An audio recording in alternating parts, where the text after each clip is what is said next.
नाज़रीन, पिछले दिनों में 5 सफ़हात पर मुश्तमिल एक व्हाट्सएप कन्वर्सेशन जो कि भारत के रिपब्लिक टीवी के मारूफ, मुतनाज़ और इंतहाई बदतमीज़ एंकर अर्नब गोस्वामी और साबिक सीईओ बार्ट यानी Broadcast Audience Research Council Parthodas Gupta के दरमियान की गई थी, सोशल मीडिया पर लीक कर दी गई। ये आपसी गुफ्तगू भारत की मोदी हुकूमत और गोदी मीडिया का भयानक चेहरा बेनकाब करती है, जिससे ये साफ साफ दिखाई देता है कि किस तरह भारतीय मीडिया मोदी हुकूमत के इशारों पर नाचता है। मुंबई पुलिस की जानिब से एक कन्वर्सेशन तो भारतीय मीडिया में टीआरपी यानी रेटिंग्स में रद्दोबदल जैसे जराइम में मुलविस रिपब्लिक टीवी और अर्नब गोस्वामी को बेनकाब करने के लिए पब्लिक की गई, लेकिन इसमें कई ऐसे घिनौने राजों पर से पर्दा उठा जो कि बताता है कि अर्नब को भारतीय हुकूमत के आला सतह के फैसलों की पहले से जानकारी हासिल थी, जिसमें बालाकोट एयर स्ट्राइक और आर्टिकल 370 का खात्मा भी था। इसमें यह इंकशाफ भी हुआ कि अर्नब गोस्वामी की आर्टिकल 370 के खात्मे से 2 दिन पहले ही भारत के national security adviser Ajit Doval से मुलाकात हुई थी। इस चैट से यह भी पता चलता है कि अर्नब गोस्वामी कितना बड़ा फ्रॉड है और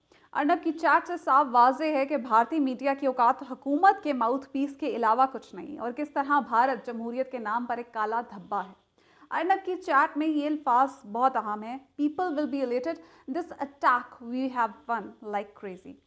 ये उन्होंने पुलवामा हमले के बाद कहा। ज़रा सोचिए, एक तरफ ये पुलवामा हमले का इल्ज़ाम पाकिस्तान पर लगाते हैं और दूसरी तरफ ये उसको अपनी फतह बताते हैं, तो साबित ये हुआ कि हमला मोदी हुकूमत ने पाकिस्तान के खिलाफ साजिश रची थी और किस तरह मोदी ने अपने ही लोगों को इस हमले में मरवा दिया सिर्फ एक दफ़ा फिर इक़्तिदार में आने के लिए। ये इस बात का सबूत है कि ये अपने फौजियों को कश्मीर में जुल्म और बर्बरियत कायम रखने के लिए खुद हलाक करते हैं